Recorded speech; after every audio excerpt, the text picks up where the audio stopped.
Hello and welcome to Carbon Removal Newsroom. I'm Ross Kenyon. I'm the lead strategist at the Nori Carbon Removal Marketplace. Today I have with me a colleague from Nori, Alessandra Guerra. Hello, Alessandra. Hello, Ross. Hey, Alessandra is the Director of Corporate Development there, and also Tito Jankowski of Negative and Air Miners. Hey, Tito. Hey, what's up, Alessandra and Ross? Hey, thanks for being here. Well, we wanted to come on to talk about Shopify's big announcement, which Nori is involved in, but so are a number of our friends, fellow travelers, and others. So maybe, Alessandra, it would be good to start with an overview of what they're doing and their two portfolios. Sure. So thank you, Ross. Shopify a year ago announced, I think it was exactly a year ago, in September of last year, announced that they were going to invest $5 million in breakthrough sustainability technologies, especially focused on carbon removal. And they spent the year looking at all the different options for carbon removal. And they have finally done it and announced it a few days ago. So they invested about 74% of their money in this fund into what they call a frontier portfolio, and then the rest in an evergreen portfolio. So the frontier being like any groundbreaking technologies that will permanently remove carbon from the atmosphere. And then the evergreen portfolio would include, more nature-based, like temporary, or I don't know if temporary is the right word, but less permanent carbon removal, such as reforestation or regenerative agriculture, which of course Nori does, regenerative agriculture. Yeah, this partition I find maybe I would want to challenge it a tiny bit, although it's sort of hard to because forestry's had a tough week or two. I think that's been revealed as not nearly the safe bet as people thought of just plant a bunch of trees and that's like the safe, uncontroversial carbon removal approach. But then also some of these frontier techs, it's unclear to what degree they do stay underground or do mineralize, and how all of that works is still to be, there's still a lot of science being done on that. I can see why they framed it this way, but I think the story is like a tiny bit more complicated, but whatever, it's kind of a short document.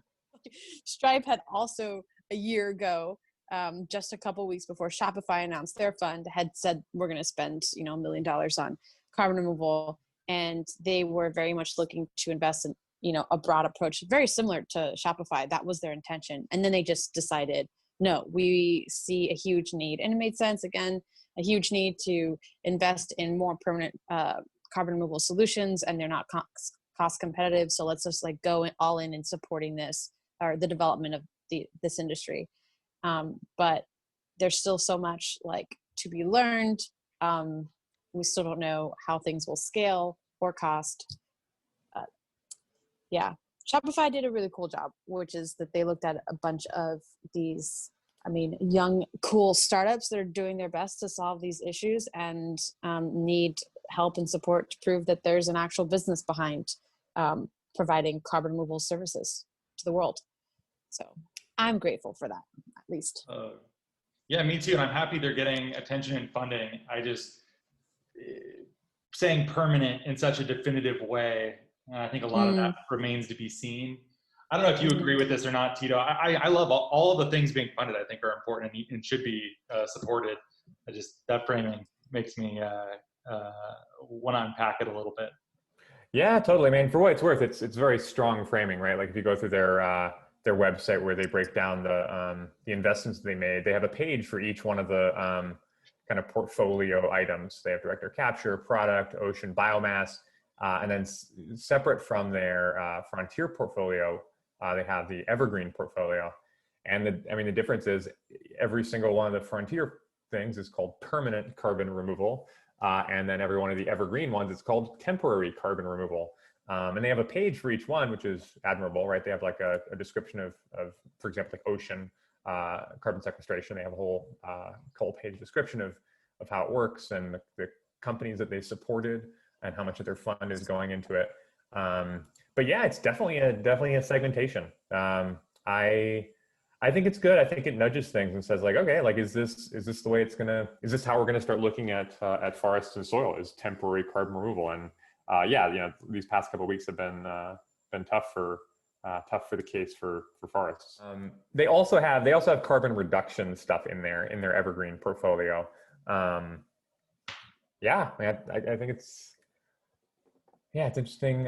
Interesting to see a company, step into this and kind of make a statement about what they think is permanent and what they think is temporary.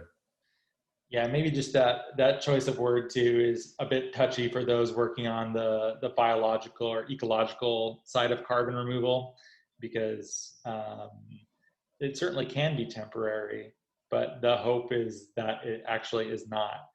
I don't know, like it depends on how far out you're looking too. We've talked about this a bit too. Which of these technologies, if you think about forestry succession, which of these are the pioneer species that start us out, and which are the ones that long-term sequesters the most carbon dioxide?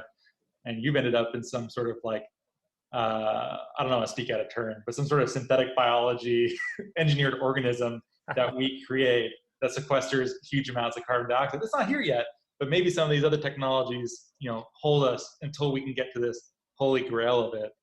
And depending on who you talk to, they have their different. And if you're talking to someone involved in one of these companies, I feel like a lot of the times they're like, "Oh, that's what we do. We're going to be like the long-term thing." I don't know. I don't know what you think. We're the magic solution. Yeah, definitely. Certainly with when I think about nature or technological solutions, which also that kind of language came up in this announcement too. To me, I just think that it's some combination, which normally people think means like, oh well, that's a few natural solutions and a few technological solutions. What I really mean is like a few like bioengineered solutions. I just think that's long term that will that's where things are going. I think it's kind of fun though, right? To see that all of these companies started out like a couple years ago, like right before, like in anticipation, and some of these, industrial direct air capture companies started way before, but in anticipation of, there's going to be a huge demand for carbon removal because we need it in order to address climate change. And so we're all these startups or long been startups just like coming in and creating a market. And so we're all different in different ways. We solve different problems for different types of customers who are looking to prioritize nature-based solutions or not. But it feels like a really good time to, and I'm glad that Shopify did this, which was investing on all the different types, because there's so much that's still unknown about soil, about mineral carbon storage, about direct air capture, about how you would manage and keep verification of reforestation projects. So a little bit of competition makes it a little exciting, and definitely keeps us honest and everybody kind of improving. So I think I prefer this to any other way that it could go, where there was only a few key players. And it's a good sign for the planet that there's like a broad approach, and also broad support of these broad approaches. Yes, I really like the portfolio approach, both here and with Stripe and with others. Amazon just had their climate pledge get announced, or at least the first stage of it, also taking a pretty strong portfolio approach. I like that. We don't know which of these technologies is going to play out in the best kind of way. Also, soil, even for croplands, also quite a hard nut to crack. There's a reason why we've been in development for some years, trying to figure it out and make sure we get it right, because it's not a simple problem or set of problems. So it isn't like soil is the silver bullet in how Nori views this either. They all have this, like, it's part of the portfolio. That's what's important. Let's zoom in and let's walk through these companies, and maybe start with the Frontier portfolio. Tito, as the air miners lord. Oh my gosh. I don't know how you identify. No. You just introduced him as Lord. Lord Tito Darkowski. Air Lord. Maybe you can. Airbender. Yeah, okay, fine. You can be an airbender. Can you walk us through some of these companies, some of whom are alumni of various of our podcasts, but some of which are not? Yeah, that was one of the exciting things, was seeing some new players come up in this. So I was like, oh, what do they do? Yeah, so there's some familiar faces, certainly from the, if you're familiar with the Stripe program, there's a couple companies here that are that are participating in that as well. But yeah, kind of some of the people you expect. Carbon Engineering is here. Climeworks is here. Carbon Cure, who also just had a big announcement today about some funding, including Amazon and Breakthrough Ventures. But there's also Charm Industrial. They were on the Stripe list, but they're a little bit less well known. Puro.earth, I don't see them come up that much, but they're I met the founders last year at Verge, so they're here.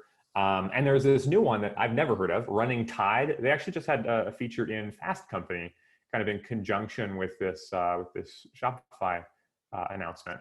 And so Running Tide's working in Portland, Maine, and they're growing sea kelp. They're also doing stuff with oysters, and they're using kelp as this mechanism to pull carbon dioxide out of the ocean and indirectly the air, and then sink it to sequester it under the ocean.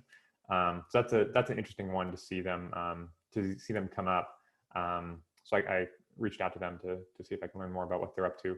But if you're interested, there's a Fast Company article by Adele Peters, who's a great writer, always covering carbon removal technologies and stories. So you can check that out. Yeah, she's covered Nori before too, and a lot of different groups in this sector. I'll do this a little bit tighter so people have little blurbs to hang on to.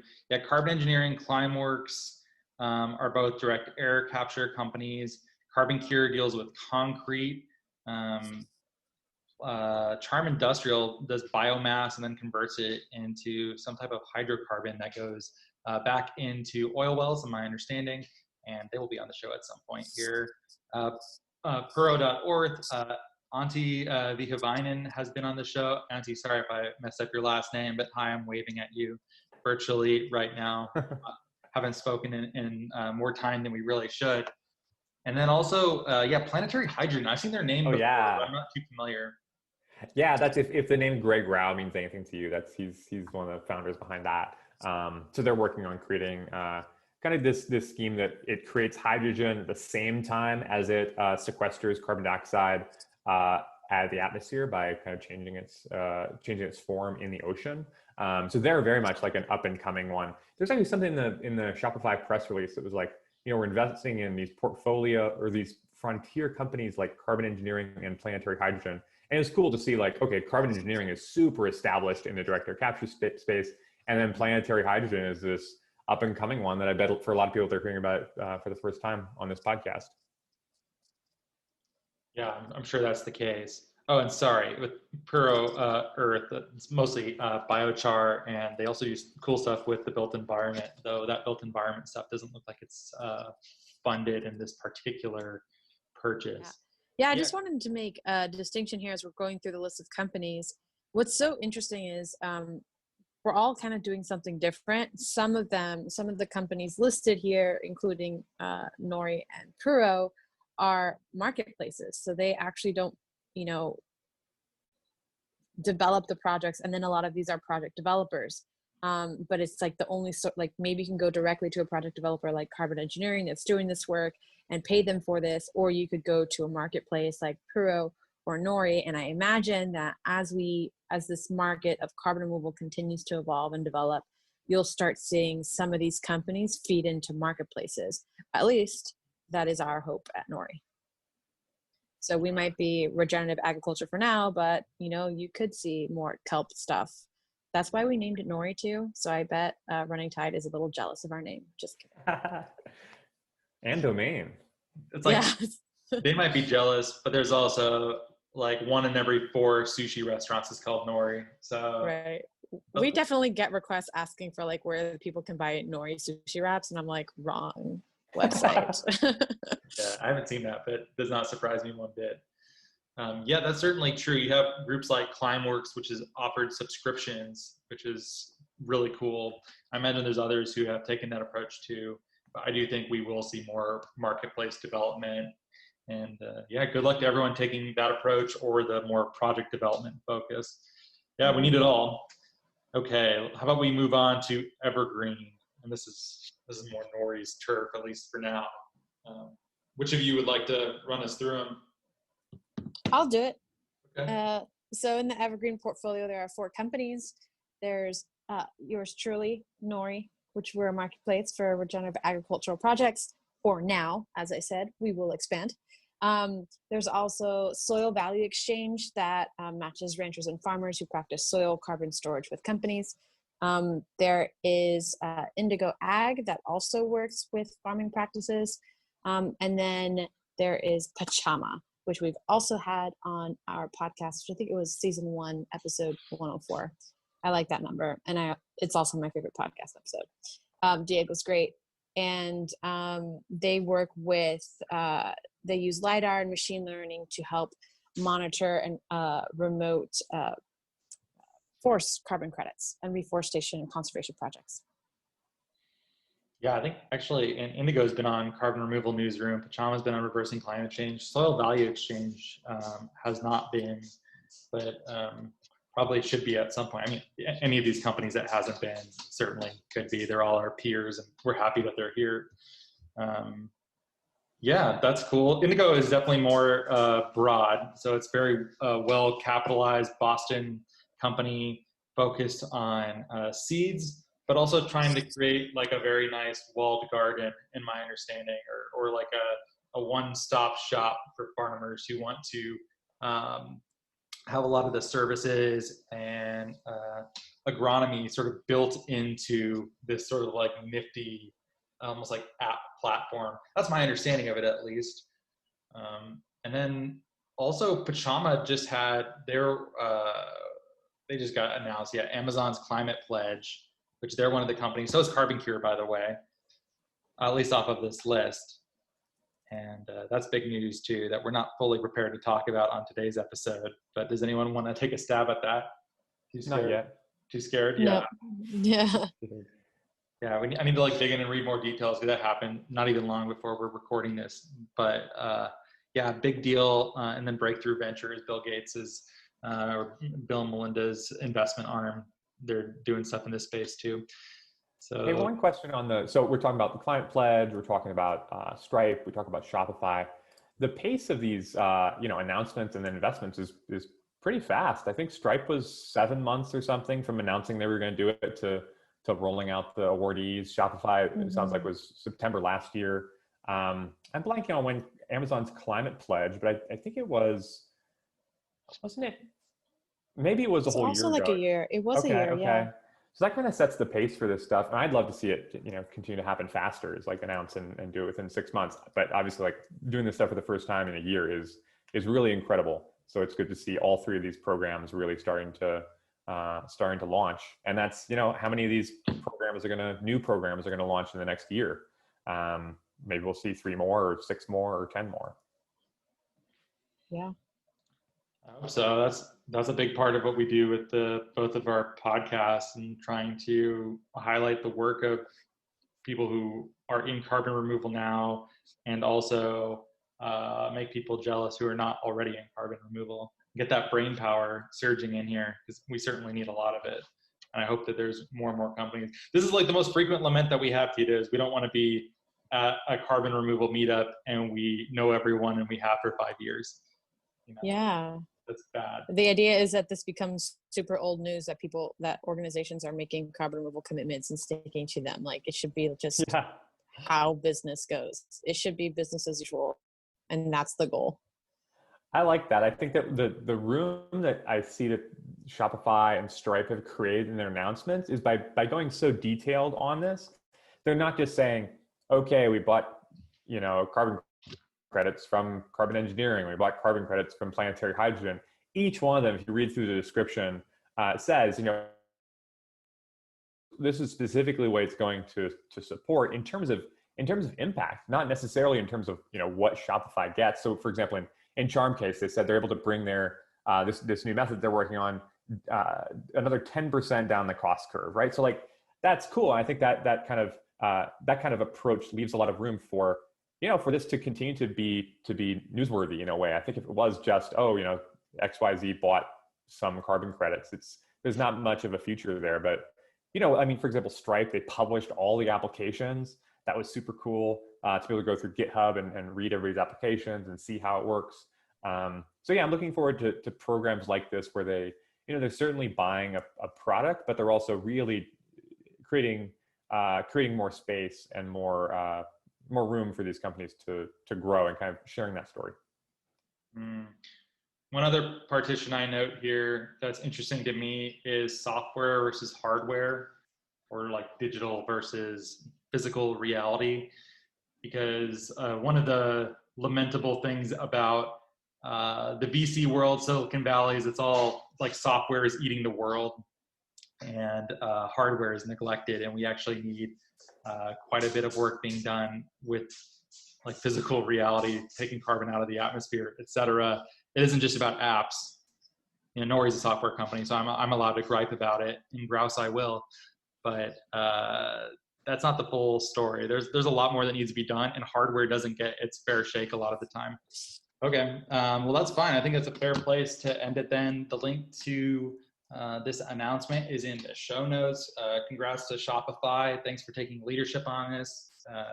Very exciting. And congrats to all the companies and efforts here that are being, shown off to the world, as Shopify giving a big thumbs up to. Can I add one more thing? Yeah.